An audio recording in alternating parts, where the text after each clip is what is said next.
Welcome to September and welcome back to the podcast. You're listening to the Wellness Simplified podcast. Simple wellness tips to help you improve your life without turning it upside down. With your host, award-winning fitness instructor, nutrition coach, and wellness expert, Susie Fevens. After a month off, we are back, and I said that was going to be the end of season 1, but as I sat down to start to record this episode, I realized if that's the end of season 1, that means I'm starting back at episode 1 of season 2, and then I would never get the joy of saying welcome to the 100th episode of the Wellness Simplified podcast. So surprise, it's still season 1. We're just going to go with episodes. We're not going to do seasons. So nobody cares about that but me, but I'm looking forward to one day getting to say welcome to the 100th episode of the Wellness Simplified podcast.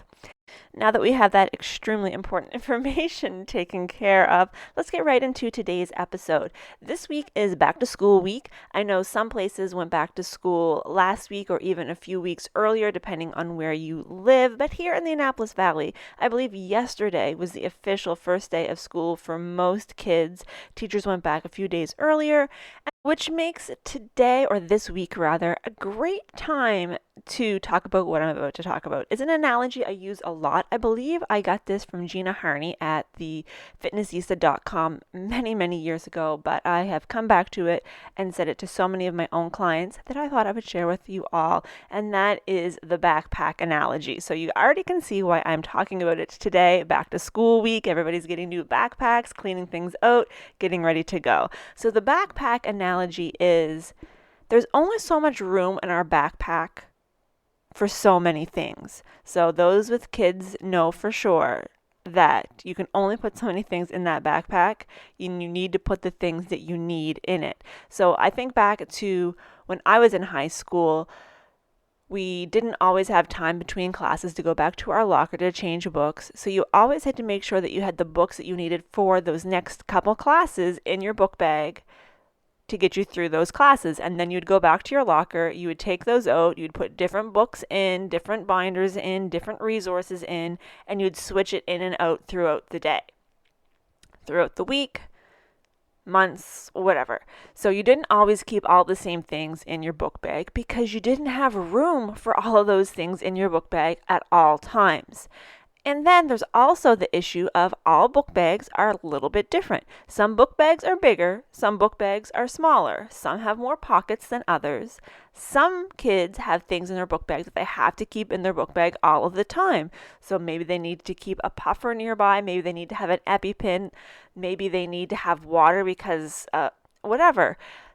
Different kids need different things in their bags. Different kids have different size book bags. So how much they can carry in that bag is going to differ. And the same is true for us as adults, and the same is true for life in general. There are only so many things we can carry in our bag at any given time. And so we have to make choices based on what's happening in the moment or in the day, week, month, year, as to what we're going to put in that quote-unquote book bag.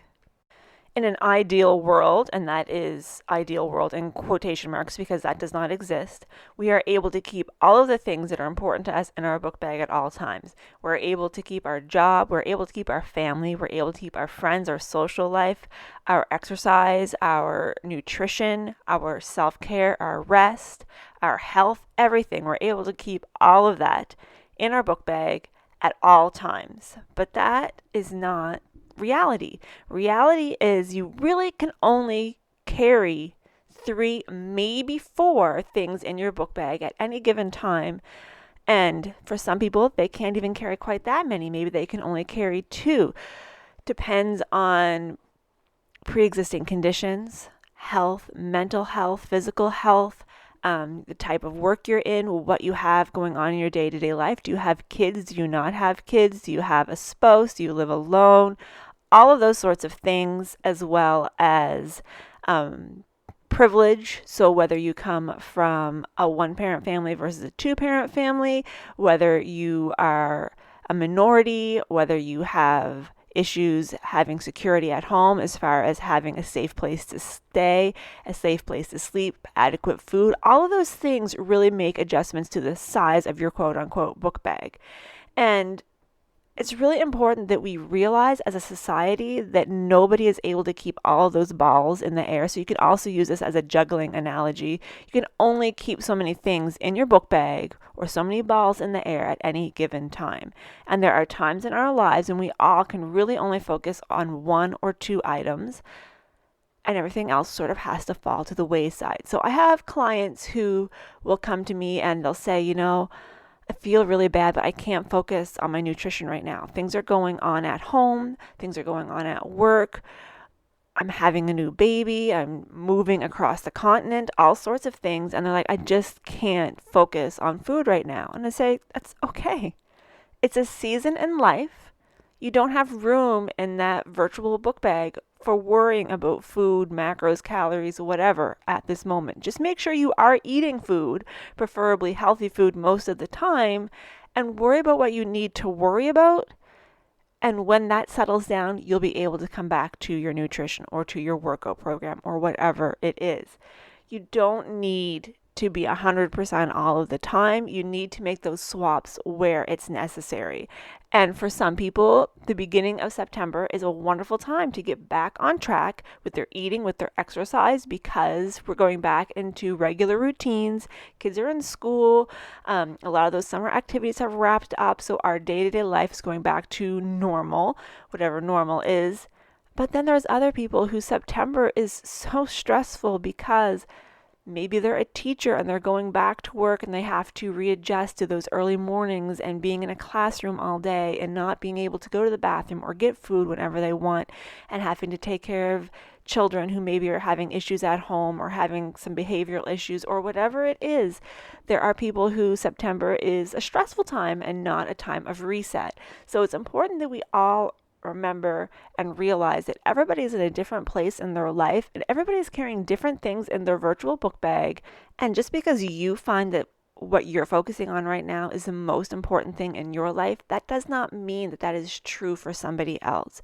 So it's easy to pass judgment on somebody who's maybe letting themselves go. I'm doing more air quotes. Today's all about the air quotes that you can't see, but you don't know what's going on in that person's life. Even if you think you do, you probably don't, because we keep a lot of things close to our hearts.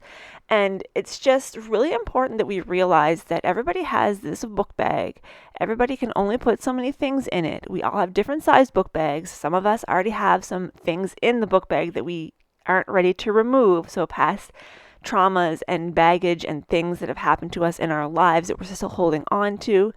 So just because you find it easy to do something does not mean that it is easy for somebody else. And it's important to realize that you need to cut yourself some slack. You can't do all of the things all the time. You need to focus on the 2 or 3 most important things for you at any given time. Like I say, some people can handle up to 4 focuses. Some people are really stuck around 2. It depends on the person. It depends on the situation. But if you always are thinking about what are my top 3 focus areas right now in this moment? It goes right back to that podcast episode I did a few months ago on how to be more productive by choosing the 2 or 3 things that you must get done that day, and then everything else that gets done as a result is just bonus. This is sort of the same thing. You got to choose the things that are most important at any given time. So sometimes your relationship with your spouse, with your children, with your parents, with whomever is number 1. Your job has to be number 2, and maybe, I don't know, I can't even think of number 3. Your friends. Maybe you're making your friends number 3. And then later on, things change and you realize that you need to make your health number 1. You need to make time for nutritious food and exercise. That's going to be 2. Nutrition and exercise are going to be 2. And then maybe the third one again is your job, because you need to make sure that you still have a roof over your head. And then maybe a few months later, sort of eating healthy has become second nature, and you don't have to have that quite such a big part of your book bag. Maybe it becomes a little bit smaller as you get more used to it. So now your focus again might be on your relationship or your children and your job. I don't know, job keeps popping in there because for most people it is a big part of their lives. But it's important to realize that those numbers are going to shift. What's most important at any given time is going to change. Right now, I have to put my job very high on the list because I have a lot of things happening right now that I need to get done. That's not always the case. There's a lots of times where my job, although it's fairly all encompassing what I do, goes every day of the week, but it's not my number one priority. So on the weekends, I can get up and I can spend 20 minutes taking care of what needs to be taken care of, responding to messages and things like that. And then my job otherwise goes out of my brain and I focus on relaxing and having fun and maybe doing some housekeeping, whatever it is. But then there's times like right now where I'm having to spend, even on the weekends, a couple of hours getting things done just to get them done. It's not the way that I like to live my life all of the time, but again, it's that season of life. Things need to be done. I'm on the cusp of my fall program being released next Monday. It needs to be done. And then, of course, the podcast is back this week. I have my Zumba toning class starts on Saturday. Like, I've just got a lot of things happening, and that is normal for everybody, that there's going to be times in life when things are really busy and you're going to have to just stop and say, okay, what are my 3 most important things in this moment? Is it work, your marriage or relationship, and your health? Or is it work and your nutrition and exercise? Like, what are your 3 things? You just need to decide that, and then it becomes a lot less stressful because you realize I don't need to do all of the things. I need to focus on these 3 things, and then once I take care of those, I can slot in those other items where I can. Nobody is perfect all of the time. I would argue that nobody is perfect any of the time, but there might be that one magical person out there. It's certainly not me. But just keep that in mind. We're all wearing a virtual backpack or an invisible backpack. We can only put so many things in it. What you want to put in it is what needs to be put in at any given time. So that is all I have to say for today. However, since I've already mentioned it, if you are looking to put fitness and or nutrition back into your backpack this fall, my fall program starts on Monday. The registration is going to be open straight until September the 11th, and it is a 12-week at-home workout program. The workouts are 15 to 20 minutes in length. They are suitable for all fitness levels. I have people all across the age range from in their 20s to in their 70s. So when I say it's for all levels, I truly mean it. I give multiple versions of each exercise, and you can do it at home with very minimal equipment. You have me as your accountability person. You also have access to my private Facebook group. You get a 12-week membership to WellU, my online fitness and wellness portal. You get all sorts of good stuff. So if you are interested in that at all, go to sweatwithsuzy, SUZI.com, and you will get all the information. It is like $65 for the 12 weeks, which is an incredible price, and I would love to have you join me. That is it for this week. Thank you so much for listening, and welcome to not season 2, but the continuation of season 1. I hope you have a wonderful weekend, and I hope you take a few minutes to assess what needs to be in your book bag right now, and know that that's not what has to be in there permanently, but what are those couple of things that you need to focus on in your life at this moment, and cut yourself a little bit of slack. Thanks so much for listening. As always, have a wonderful weekend, and I will talk to you next week.